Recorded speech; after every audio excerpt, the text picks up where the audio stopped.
has only has information showing the right-of-way, but nothing to show property lines for the town or adjacent properties. And the survey from Kika is from the late 1970s, which we feel is too outdated to use.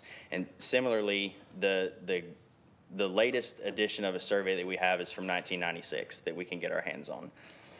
Town staff received bids from, it's the staff's recommendation to proceed with obtaining a current survey of the entire road to have one clear and concise package. As the activity along Beachwalker Drive continues to grow, it's important to have a clear and up-to-date survey of the topography, right-of-ways, and utilities in this area.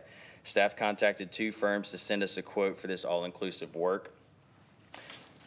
We received 2 bids from 2 firms, Southeastern Land Surveying LLC and A.H. Schwacky and Associates, to provide quotes for right-of-way, tree, and topography surveys. Neither of these firms do underground utility locating, so they each contract out low country locating to perform that service for them. The bid that we got from Southeastern Land Surveying is for $18,720, and from A.H. Schwacky and Associates is $30,750. Town staff is requesting that the Ways and Means Committee recommend the Town Council approve the quote from Southeastern Land Surveying for Beachwalker Drive for the above scope. If approved as a capital project, this work will be funded 70% through restricted funds and 30% through the general funds. Could I have a motion to approve the recommendation of this to the council? So moved. A second? Second. Any discussion? I have some discussion. I just wanted to make sure that moving forward in the future, that whatever kind of project we have, whether it's road construction or whatever, we get as-built and keep them on site. So we, don't have to spend money doing surveys. That's all. Some way, somehow be cognizant of that. Okay. Just a couple of questions, Brian. The documents that are in the materials, those are the existing surveys, or what are they? Not entirely clear. You said we do have surveys as of 1996? That's what is shown there. I just wanted to provide that as this is the most up-to-date, accurate documentation that we have. And again, it's outdated and it doesn't show the property lines of the adjacent properties and what the town has and specific right-of-ways. And we didn't get any of that in when we actually got when the properties were transferred to ownership of the town? Not that we could find. Again, the documentation that we got when it was Kika's property is, again, from the late 70s. I mean, we really contacted as many people as we thought might have information for us. Any other comments, questions? Michael? No, thank you. All those in favor? Aye. Aye. Okay. The second item is to review and recommend to Town Council the landscape enhancement project with Artiques Landscaping and Maintenance. Brian, you want to talk about that one next? Yes, sir. So if you recall, back in April of 2023, Town Council approved a proposal from Outdoor Spatial Design to develop a landscape design improvements for certain portions of town property, including the municipal complex, the parkway, and Beachwalker Drive. Since this approval, OSD has worked with town staff, the landscape maintenance contractor, Artiques, and community members to get feedback to help direct their design specifically for Beachwalker Drive. After working with the documents provided by Outdoor Spatial Design, Artiques has provided town staff with a proposal for landscape improvements along Beachwalker Drive. This proposal in the amount of $151,305.85 includes a $10,000 allowance for irrigation inspection and modification based on the new plant layout. Town staff included $200,000 in the budget for this project, so this proposal falls within that budgeted amount. The proposal also includes a warranty in perpetuity on all newly installed plant material along Beachwalker Drive to remain consistent with the rest of their maintenance contract. If approved to move forward with this proposal, Artiques will continue to work closely with Outdoor Spatial Design and town staff to ensure a product that satisfies our expectations. Town staff is requesting that the Ways and Means Committee recommend to Town Council approving the proposal from Artigues and for the proposed scope of work at the cost of $151,305.85. If this is approved, it will be funded 70% through restricted funds and 30% from the general fund. So, assuming that we approve this and recommend to council, and then council subsequently approves it, when is this work likely to be done? Ron, I've got Ron here. He's the project manager with Artigues Landscape, and he can speak to timeline and any other questions. Yeah, so as far as timeline's concerned, there shouldn't be a concern about the planting of any plants in the heat.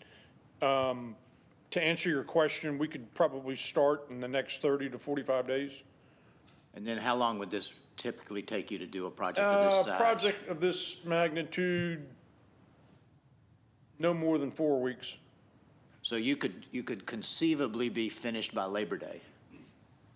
Yes, barring I mean, I'm Mother not, Nature. I'm not trying Yeah, to get no, you to sign understood. in blood, but Understood, yes. that would be a general time Yes, frame. yes. Okay? Brad, you got anything? Just to cost comparisons, if Stephanie or Brian, remind me what the amount we spent on Kiowa Island Parkway was in excess of 400,000 or? It was more. It was closer in the range of 700,000 for Yeah, I thought it Key was Island Parkway. I thought it was approaching $1 million, to be Okay, honest with all you. right. Yeah, it was a bunch. This seems pretty reasonable in comparison. Yeah. Anything else, Brad? Michael? Yes. First, I want to remind everybody on council that according to the deed for this part of the island that we own, Beachwalker Drive, we as the town are only required to put that part of the road, left and right of the road, into the same conditions as it is on the rest of the island. So there's a stipulation in the deed saying we need to make sure that that road fits exactly with how the roads on Kiowa are maintained in terms of, landscaping left and right of the road, of course. As some of you might have heard also yesterday in the Kika board meeting, and I think it's an ongoing topic, that the community is greatly dissatisfied with how Kika maintains the landscaping, at least along the main roads. So I see a little bit of a contradiction here and want to make you aware, because $150,000 is a lot. So I would recommend that we consider to approve this, but with a substantially lower amount, because otherwise I would feel that we are going overboard to how the rest of the island looks. If I can speak to that, Dr. Heidingsfelder, the idea with the plans that we have here and the direction that we've given outdoor spatial design as far as the design is to remain consistent with what they did on the parkway. So with the emphasis on native plant material, pollinator pockets, evergreens mixed in there. So we are trying to have continuity between the Kiowa Island Parkway and Beachwalker Drive, but I understand your point about the roads behind the gate. And we can do what we can to try to create fluidity there as well. But again, the idea was to have a similar landscape between the Parkway and Beachwalker Drive, because those are the roads that we can control. I understand that, so Brian, but I if think I may- Beachwalker Drive is not a main road as it is with Kiowa Island Parkway or Governor's Drive, for example. Well, right? so And- let me comment on that, Michael. It is actually a main road. It's probably one of three main roads: Governor's Drive, the Parkway, and Beachwalker. And it will increasingly become a main road. So, but here's my observation on your comments: is if the public doesn't believe that the Kika organization is meeting high enough standards for their landscaping, I don't think it's necessarily incumbent on us to lower our standards to meet that level. To me, I think if what we're doing is, as Brian's described, we're trying to marry Beachwalker's plantings and look and feel to that with which we did to the Parkway, then potentially that provides some input for Kika to step up their game. I don't know that when somebody goes low, you don't go low. I think you go high. That's my opinion. So, That's an option. I just wanted to make you guys aware. Yep. That we have that in the deed, and there's a discrepancy, in, I think, what we want to achieve versus what we see on the island, especially behind the second gate. Just one clarification, Michael, the deed language does not impose in a sense, a maximum amount of maintenance of the property. No, It makes- sets a minimum. correct. It just makes a very subjective comparison to behind the first gate, is my understanding. All right, and I have a comment, Brian, if you can help, and Teeks as well, is that I like the idea of trying to mimic what's already on Kiowa Island Parkway, but my comment is that with respect to execution, the grasses along Kiowa Island Parkway are in full sun, and the majority of Beachwalker is not in full sun. And you can see on Kiowa Island Parkway where it's shaded, the grasses are doing horrible. So the comment I have is somewhere we need, I need to be comfortable with whatever we're planting is going to look good, because if you're just going to take the same grasses on Kiowa Island Parkway, put it on Beachwalker, it's going to look horrible. So I don't know what the execution strategy is, and I want to be, or keep involved with that. Absolutely. We'll make sure to keep you and council in the loop, but Outdoor Spatial Design has taken that into consideration. We understand there's a considerable amount of shade on that roadway. Right. And they are factoring that into their overall design. there's actually not a lot of the area on Beachwalker that is the grasses. It's mostly other types of plants. Correct. And we've had this conversation with our contractor in Riverview, and I'm going to get them mixed up. There are two type of the taller grasses. One that does very well in sun, the other does better in shade. So hopefully that OSD is taking that into Yes. consideration. Yeah. It's one of those things that, like, check twice, cut once when you're doing, woodworking. I just want to make sure, we check them twice before we put it in. Yes, sir. Brian, this could be an unfair comment, it's unsolicited. That parkway, considering what we invested in that, it just doesn't pop at you. It looks ragged, quite frankly.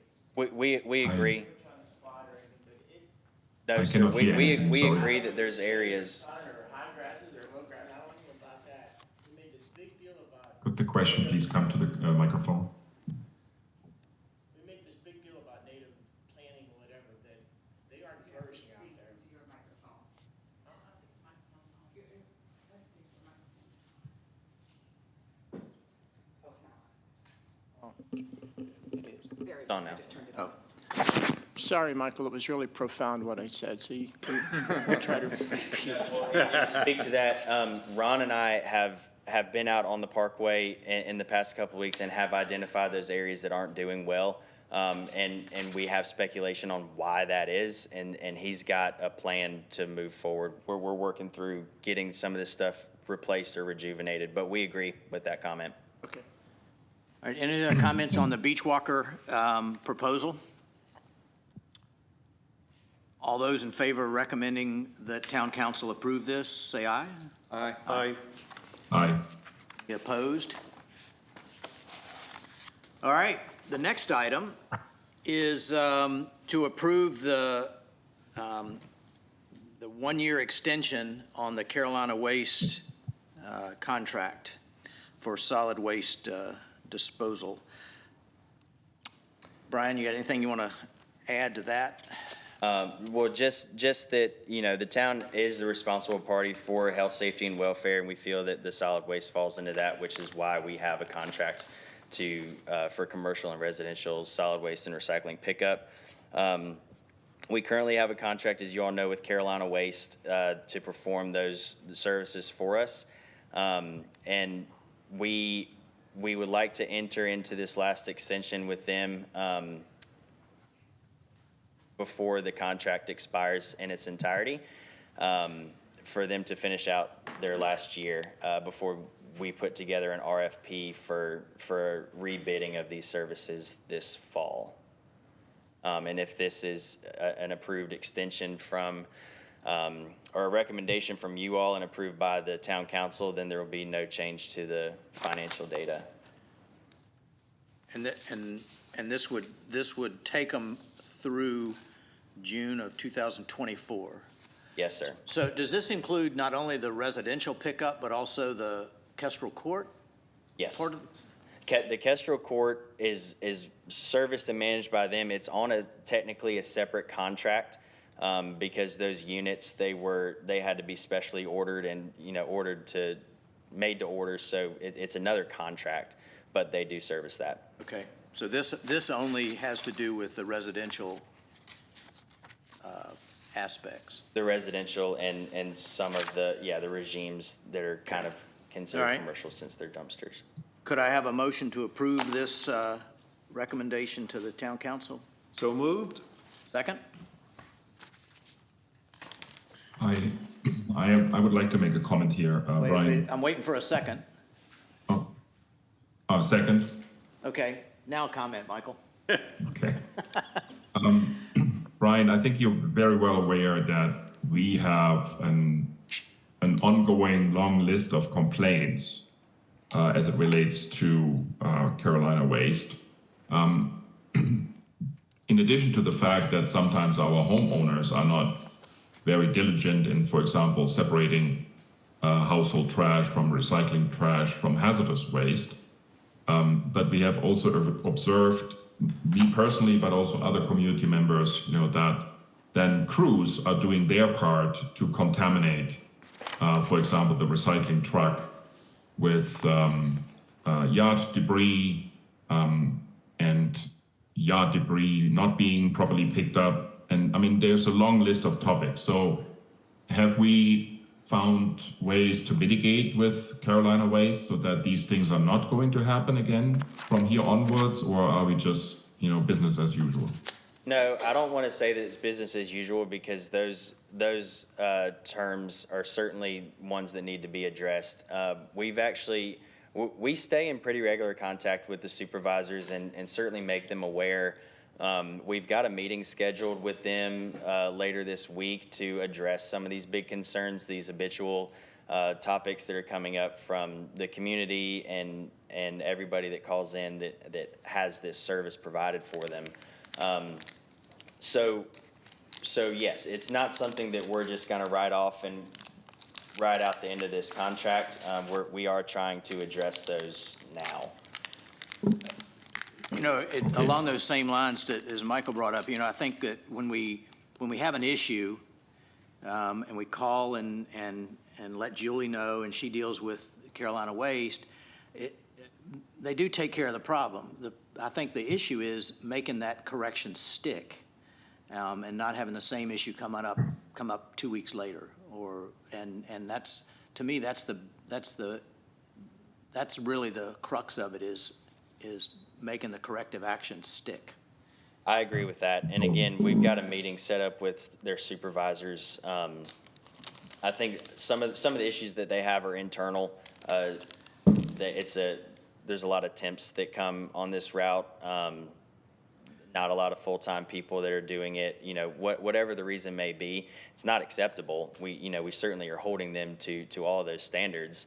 But I think this meeting with their staff will hopefully kickstart some internal, regulations and following up on those. Yeah, I mean, to be honest with you, to me, if we extend this a year, which is probably the smarter thing to do, because if we don't extend it, then we have to find pretty quickly somebody else to do it.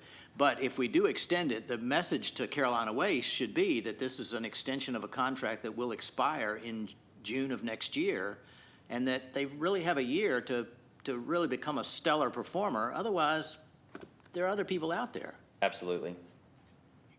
But aren't we maybe following the wrong sequence here, Brian? Wouldn't it be better if we postpone that decision to August? You have that meeting with staff, implement corrective actions, and keep them accountable. Report that back in the town council meeting or Ways and Means meeting in August, or end of this month. I don't know exactly when the next meeting is, but hopefully have your meeting with them first and then come back with your update and your proposal to Ways and Means and Town Council. Wouldn't that be a better sequence? Contract I would, expire if we yeah, do? I would add, Michael, that would be ideal, but at the end of the day, we're going to have to extend the contract with Carolina Waste, because even if we come back to you all in August and say, we've talked with them, they're going to make the necessary changes, we don't have anyone right now to take their place. So if they're gone, we don't have trash pickup service. And that's one of the reasons why Brian did say that we are working, we're going to release the RFP by the end of this year. And then January, I believe is the timeline I set for you, Brian, to be able to come back with, hopefully we get a number of people that bid on this project. Unfortunately, we don't get a lot of people that bid on this project. We have put this out for bid a couple of times, and last time I think we got 2 bids. One was from Republic maybe, and that was, I want to say about $3 or $4 million, and then Carolina Waste. But I do agree that what we've done now, while we're writing this new RFP, we're putting in, and you all you'll have the opportunity to look at it, but we are putting in requirements that will favor the town in case there's problems like misstops, et cetera. Right now, Dorota just, right now in our current contract, we can penalize, but they have, I think, 24 or 48 hours to 24 hours to correct the problem. If they don't, then we can penalize. We just sent and billed them an invoice of about $1,600, $2,400 for the penalties. But again, this new RFP is what's key. We have to build more things in there that is beneficiary to the town and not so much towards Carolina Waste. But I hear you, we can suspend it for a month, but ultimately we're gonna come back and ask you all to extend Carolina Waste contract because we just don't have anyone else at this time. Stephanie, you addressed the question I was going to ask following up on Michael's. Can't we include some of those performance criteria in this amendment? Sure, I believe what we can do is we can definitely work with Joe and propose those things to send them to Carolina Waste, and hopefully they accept those changes and for 1 year. We can definitely do that. Now, the risk there is if They they say- say, Take a hike. no, thanks. Right. Yeah. But yeah, we absolutely can work on that for a year. I mean, work on that between now and next month and make, you know, in terms of get with them, we're meeting with them, we're going to tell them that we're going to make some changes to the contract and then So, see what they say. so if you take the approach of if we extend this, what's the worst that can happen? The worst that can happen is probably that the service level stays about where it is now. And their responses are point responses, not really institutional changes to their process. So, you know, to me, again, if we don't extend it, then they could take a hike at any point because they don't have a contract. And then we'd really be in a bad spot. But it would seem to me that if we take advantage of this next year to make sure that we stay on them about all of these things, don't let them slide by on any of these, use the penalty things to our advantage as much as we think we need to do that, and get them in a position where they either are performing well enough to be included in the bid process or not. To me, we're kind of between a rock and a hard place That's on this one essentially because you don't our have another approach. service. Right, that's essentially our approach right now. Any other comments? Nope. All those in favor? Aye. Aye. Opposed? Okay. Thank you all. Thanks, Brian. So the next item is to approve some changes to the planning fee schedule. And John, you want to go through what they are and why they are and all that? Thank you. Good morning. So just before you have the planning fee schedule, last time the town updated our planning fee schedule was at the transition point of in-house planning coming to the town, independent Charleston County. And at that time, there's very minimal changes from what the original permitting fees were during the Charleston County MOU with the town. Today, I've outlined just essentially the purpose of us adjusting the planning fee schedule is to essentially offset at least some of the occurrences based on planning permitting procedures. As you know, recently we did amend our zoning code to to increase the radius requirements for public notification requirements. That was going from 300 feet now to 500 feet. As a result of that, we mail out a whole lot more letters now for each public hearing requirement. In the materials that I provided with you, I'd sort of give you a quick snapshot of just this year of the increase of number of public notification letters. Additionally, this month, postal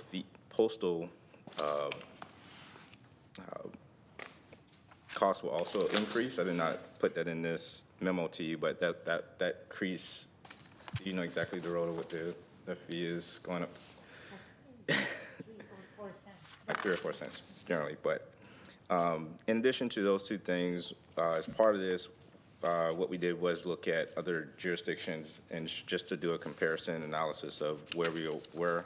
This is not to increase revenue for the town or anything. It's just to kind of sort of play medium ground in between adjacent or comparable jurisdictions.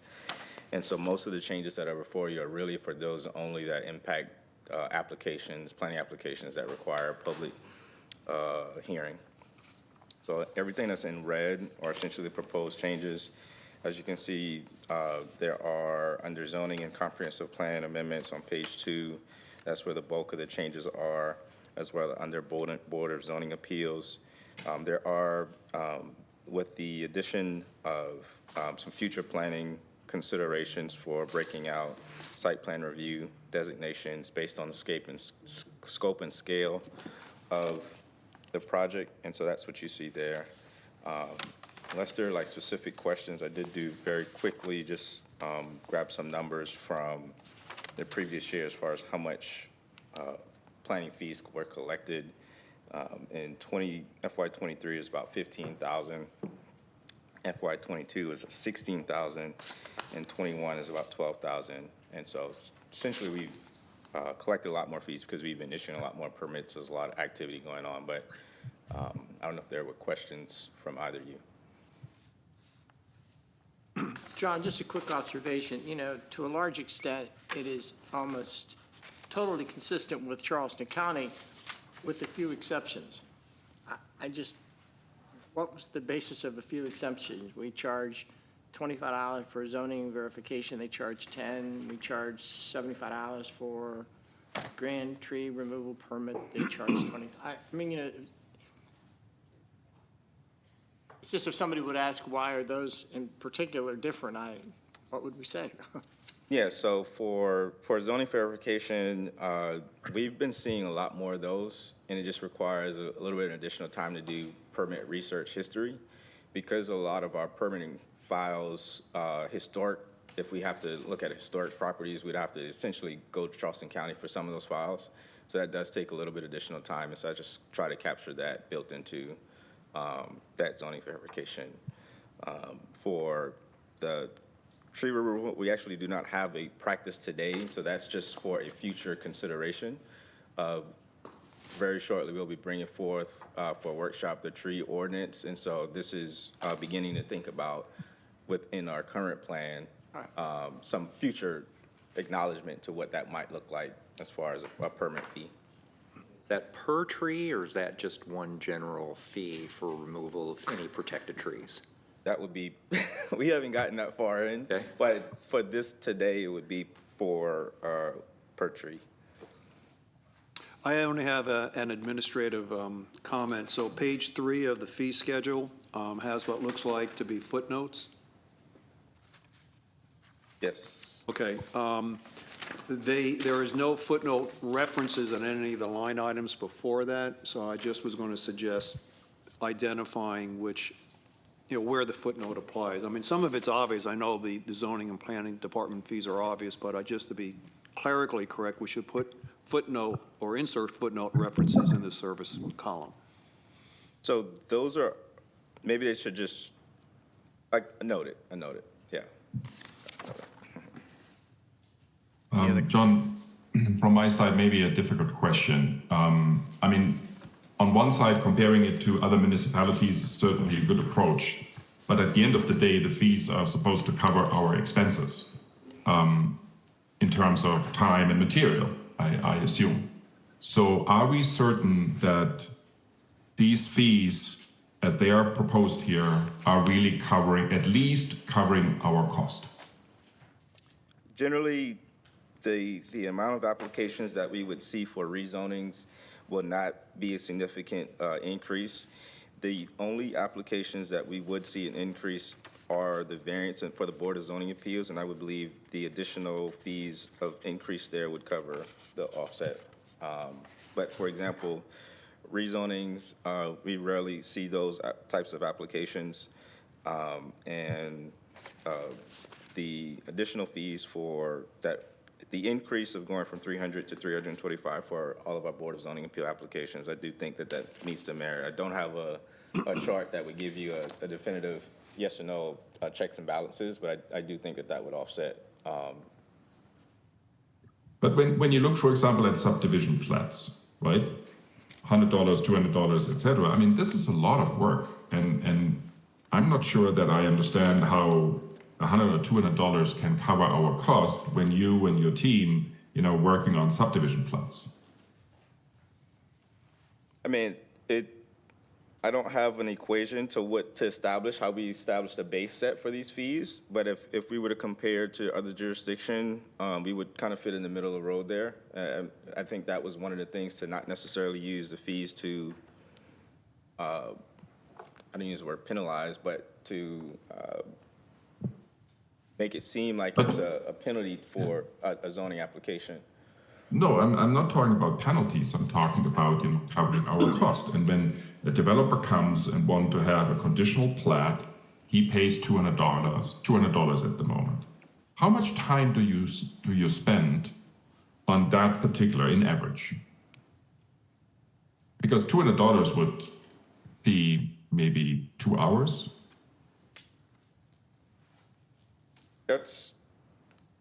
And that's the time that Question you I'm spend. not prepared to answer Yeah. today, but So I think what he's saying, and maybe John, the question becomes, say for the subdivision plat, that would be Daniel. And you would, as an example, take his hourly rate and say if it takes him 8 hours to review the plat, you take his hourly rate and you can say, okay, theoretically, dollars and cents, it costs the town $1,700 total to review that plat if you take, the amount of time and his rate. And then essentially what he's saying is that we're only charging $200, we're really making $1,700. So do we really get the average and come back and say the average, it really is $500, and therefore the cost should be $500 or something like that? Is that what you're referring to, Dr. Henfelder? That's exactly what I'm referring to, because again, I understand to look at other municipalities, and I'm not suggesting that we are going, ballistic here and be totally out of range, right? understood. But Yeah. I would like to know at least if these amounts that we have here in the schedule are somehow comparable to the time that you and your team spend on these things. Because that's what these fees, I think, are for, right? Covering our cost. So can we maybe have I don't think so. a quick assessment of the time that you guys spend on each of these different topics, have a daily or hourly rate for whoever does that, and then give us a comparison if these fees are actually in line with the amount of time you spend on these topics or not. Michael, I don't think that's what the intent of these fees are. We don't do cost finding on all of the services that we provide. I mean, we don't know, we put different costs in different buckets, but there's no cost finding. I mean, that's the whole nature of municipal government. We have revenue streams from, what do we have, half a dozen revenue streams? These are simply basic fees for, I understand where you're going to, but I'm not sure that that's the intent of this particular. So Well, I- where I'm coming from, John, is I don't want somebody to pay less than he should, because what he's paying less is then being paid by the rest of the community. So if somebody has a subdivision plat or a zoning topic, he or she should pay what it costs us, so that the rest of the community is not penalized with the costs that are not covered by these fees. So I don't want to generalize this to everything we are doing, but this is a very particular, fee schedule for very particular individual properties. And my way of looking at this is, then these individual property owners should pay what they cost. I can come back and add in a column that discusses, or at least provide information about the time spent on each of the application reviews. if that's okay. So you said earlier, when you were making your comments, John, that last year we collected about $15,000 in fees. Right. Maybe, I hear what Michael's saying, maybe as opposed to looking at fee by fee by fee, what we look at is what are the costs incurred by the town for planning activities?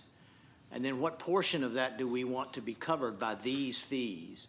Because there are other, as John said, there's other revenue streams, building permits, other kinds of things. Right. And maybe the key isn't so much to say, how many hours do I spend on a 2x10 lot or an 11 or more lot or a final plat, but rather, how much do we spend in the planning activities? And then what is our recovery rate off of this fee schedule? I would agree with that, and both that and the direction that Michael was going in that, ask ourselves the question, what is the purpose Exactly. of the fees that we are collecting? The $15,000 is basically a rounding error. And actually, are we spending more time on processing fees and the paperwork associated with the fees than the actual revenues generated? Right. Either, I think one could make an argument, if it's a total of $15,000, don't charge fees for any of this stuff, or only charge fees for those things that actually take up a material amount of staff resources, to your point, John. Yep. That warrant, because to Michael's point, it's absolutely right. I read this and it seems to me that a lot of the minor stuff and individual homeowners are effectively subsidizing some of the much larger commercial projects, things that require, Well, yeah, and I think that's let's just suppose, John, I'm gonna make up a number here. Let's suppose that the entire burden of the town for planning and zoning activities is $100,000, and these fees bring in $15,000. The number's probably higher than $100,000, but $15,000 then becomes, you can call it a rounding error, you can call it an insignificant contribution, whatever you want to call it. It's not a meaningful number, and so then the question is, what are you trying to accomplish with these fees? So Yeah, I but just want to. get to DeRuda's schedules, fiscal 23 versus 22. This municipal government has an excess of millions of dollars between our revenues and our expenses. I mean, we're talking about a whole nother different focus of discussion if we want to start getting into what the intent of our charges are for all of our different revenues. I mean, the ATAX, the accommodations, we don't really influence. That comes to us by virtue of legislative requirements. But we have permits and license and fee. We charge for that. We set up the fee schedule for that. So, I mean, if the intent is just to cover our costs, it just changes the entire way. I don't think it is to cover our costs. No. I wanted to be- I'm I would just agree saying, with you on that. this is a teeny little microcosm of all of that, how much you charge for copying I piece just of wanted paper to thing, something like insert that. one thing that, with regards to how the ordinance determines and what these fees are for, it's really just to defray application processing costs. So it's not really, I think, the intent, in my opinion, would not be necessary to compare it to the amount of time, hourly time spent on each application, but really the application processing. But No, that's my Big point. thing. But I mean, any contractor that's paying these permits and fees and whatever are subsequently passing those on to a resident. So when we start talking about what should a resident be paying, I mean, they are paying for this stuff.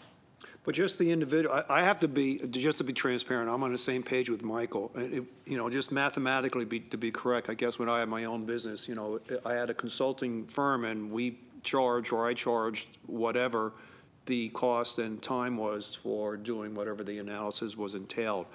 Where I'm coming from is just really unfair to me that an individual homeowner is going to be required to pay the overrun for whatever kind of review the town is expending. And while it may not be a lot of money, Mr. Mayor, I understand that. I guess I'm coming more from an engineering mathematical perspective. It's just, to me, it doesn't feel right. So When you I'm buy a voting house, against it. though, when you buy a it's not house, though, fair. there's a line item on the closing documents that says document fee.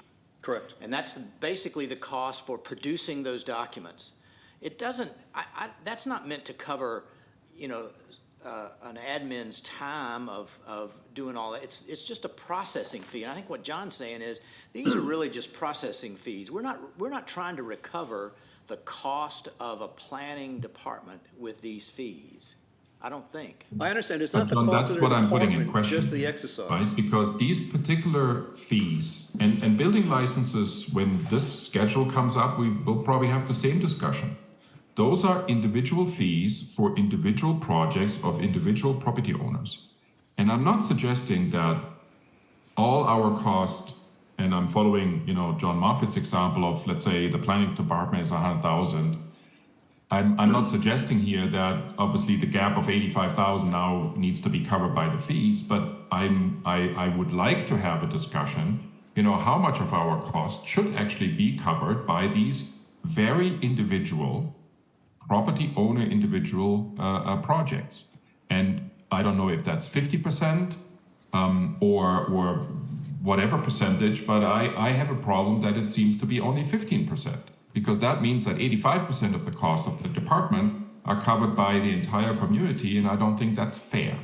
I'm not challenging the point that you're bringing up. All I'm saying is if you want to pursue that line of thinking, you have to do cost finding as an entirely different way in which you want to analyze your income statement. That's my only point. It's very laudable, it's well intended, but it's a different can of worms. We don't accumulate our expenses in that fashion. If that's something that we wish to do, a smaller, Russ, I don't know the size of your operation, things like that, but it was probably a lot easier. You were doing cost finding. It wasn't mathematical. You were doing cost finding to know how much time your staffs or whoever was doing it. We don't. Well, actually, it was a little different, but everything you're saying is correct, Mr. Mayor. But whenever I had to put proposals together to do anything, I would know, because I own the organization, how long it would take my staff to do any particular task. Absolutely. And we know that now. So, a document reviewed, Mr. Taylor can tell us, that normally takes 1.5 hours. You're done. That's all you need to do. So let's do this. So the task in front of us as a Ways and Means Committee is to recommend that council approve this or make some other recommendation. Right. Whether that is to, make a motion that John goes back and prepares some cost revenue comparisons for each of these tasks or something. So, we're not actually town council here, we're the Ways and Means Committee. So what is it that we want to recommend to council or just not recommend this? What is it we want to do? And that ought to be in the form of a motion. Okay, agreed. So somebody come up with that. Okay, so I would like to file the motion to table this topic, have John look into this a little bit more.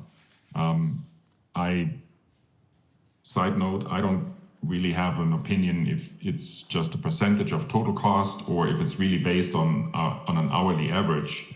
But I think we should, out of fairness to the community members, all of them, is that, individual projects should cover more of our cost than it is at the moment. So motion again is to table it, have John look at it and bring it back in August, and we'll discuss based on more data that we can look at and then decide how we are moving forward. So not to get picky, but if the motion is to delay this, or table it rather, and have John come back in August, How about be specific on what you want him to come back in August with? A proposal that covers more of our cost for these individual projects. I second. Any other questions, comments? All those in favor? Aye. Right. Okay, so John, table it. Next month, we'll want to look at kind of a, not a cost benefit, but a cost revenue comparison if we could. Okay? All right, the next item is Mr. Jordan. He's requesting to approve a marsh restoration and public access feasibility proposal. So Jim, you want to kind of talk a little bit about what that is and why you think we need to do that? Sure, yes, sir. Okay, so you all know, obviously, the town and the community has been really focused on the marsh here recently. We just produced our marsh management plan back in 2022, and so a number of items kind of came out of that plan. You know, one of the first ones was to set up this comprehensive marsh management plan work group, which was started earlier this year. And so that work group has come up with kind of three main goals to focus on initially. And so the area of the Kiowa River Bridge, the issues there, that is one of those kind of top three priorities. And so so out of that work group came another subcommittee, which I'm chairing, to look at this issue. And so between the two groups, what the consensus is right now is that we want to, and I kind of bullet pointed them here, we want to stop the launching of watercraft at this site. We want to keep the public out of the marsh so that the marsh can recover. But we do want to maintain passive access in some way to the marsh and the waterway. We don't know exactly what that will look like yet. That's what this proposal is going to help us figure out and help the community figure out. But it likely could be some sort of an overlook and or some sort of a fishing pier. We want to add interpretive signage and again, investigate the need to actually restore the marsh and the shoreline in that area. And so we've had discussions with Nicole Elko. She was very involved in, working to produce the marsh management plan itself. So she was a logical person to go to. And so this proposal, she's basically going to walk us through with stakeholders and the community, talk to the permitting agencies, and basically work towards a plan, or probably two conceptual plans that we review, kind of tweak, and then hopefully then have a path forward on how we're going to, fix this area, address all the issues there. So there's a timeline provided in the proposal. It's pretty aggressive, but hopefully we will have kind of an idea of what we want, conceptual idea, later this fall. And then the final report will be spring of 2024. This is going to be a little bit of a fluid, there may be some changes as we go. This is kind of a pay-as-you-go proposal. So we'll get invoiced monthly. So that it may be that, we get into some of these initial meetings and we decide, oh, we don't need two conceptual plans. We might only need one. But the total amount will not exceed 31.5. And so that's what we're asking for Ways and Means to approve today. Happy to answer any questions or cover anything I didn't cover. I have a series of questions. Am I able to You do need to that? get We need a motion in second. first. A Right. motion Need a in second. motion to approve. So move. And a second. All right. Any comments? Yes. Russ?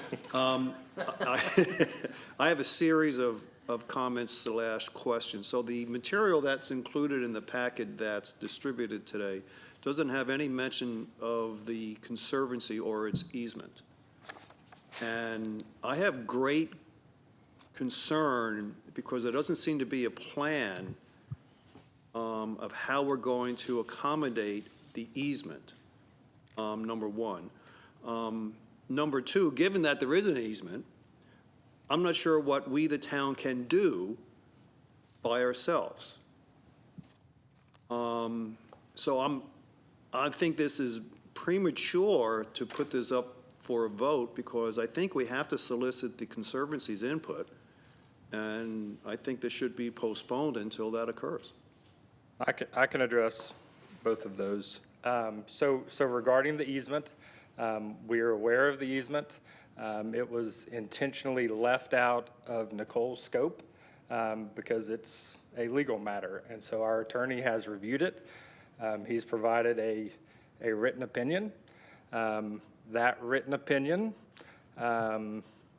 basically suggests that any project we do that is consistent with the conservation easement, i.e. protects the marsh, reduces impacts to the marsh, will be legally permissible, and that even though the Conservancy in the easement document has a right to approve or deny any activity, activities such as we are proposing are specifically in the easement as rights of the owner of the property, and the Conservancy cannot, I forget how Joe worded it, but basically they can't reasonably withhold approval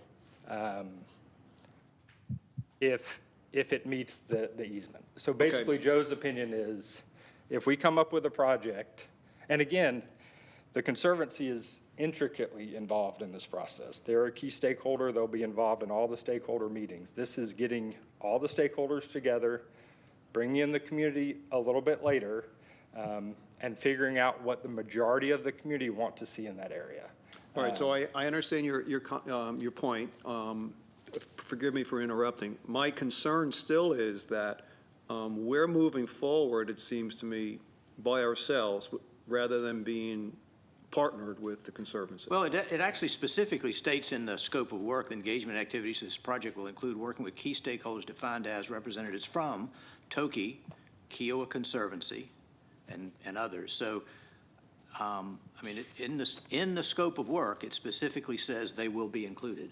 All right, but shouldn't we, at today's junction, before we are agreeing to approve monies for We're actually additional... agreeing to recommend approval of the Okay, money. recommend approval of money. Shouldn't we make sure that before we go down that path, we're not going to open up some rabbit hole of legal disputes or whatever with the Conservancy? I think makes a lot more sense for us to be together, meet and agree with what we're going to do as a scope before we start spending money. Quite possibly that's true, but keep in mind that we are not spending money.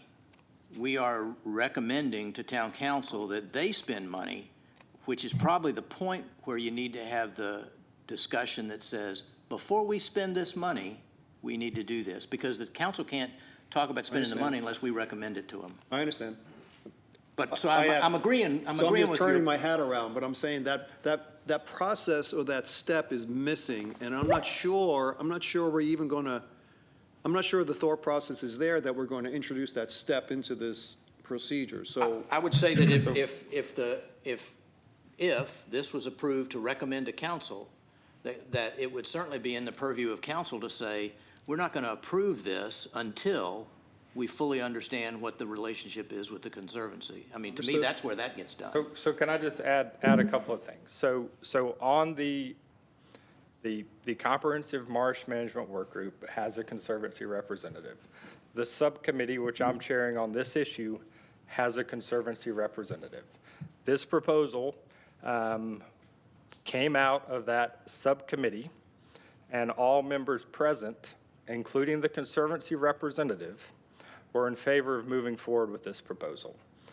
So this proposal has been tweaked a little bit, and I didn't put some of this in here, but so the Conservancy had come to the Environmental Committee with a marsh restoration plan for this area in seeking funds for next fiscal year.